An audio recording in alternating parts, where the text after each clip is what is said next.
A number of so-called case control studies like this one have found that giving kids cod liver oil supplements may increase their risk of asthma later in life.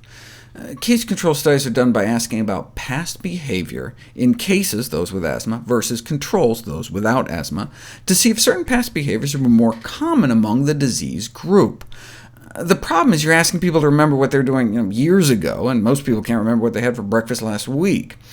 And you can't rule out something called reverse causation. Maybe cod liver oil didn't lead to the asthma. Maybe the asthma led to the use of cod liver oil.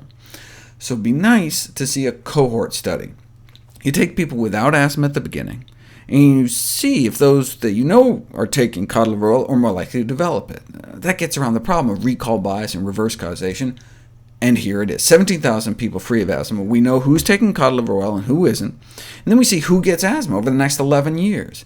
And they indeed found cod liver oil intake was significantly associated with the development of asthma. They think it may be the excessive vitamin A in the cod liver oil that was causing the problem, but there are a number of things in fish oil we may not want our children exposed to. Researchers recently looked at 13 over-the-counter children's dietary supplements containing fish oil to assess potential exposure to PCBs, toxic industrial pollutants that have contaminated our oceans. PCBs were detected in all products. Could you just stick to the supplements made from the small, short-lived fish like anchovies instead of big predator fish like tuna, or use the purified fish oils? No. They found no significant difference in PCB levels between the supplements labeled as molecularly distilled, or however high up the food chain the fish were.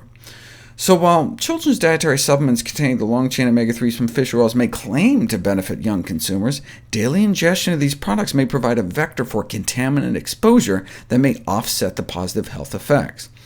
What positive health effects are they talking about? Well, infants given DHA fortified formula may have better development of their eyes and brains compared to infants getting non-DHA fortified formula. DHA is one of these long-chain omega-3 fatty acids.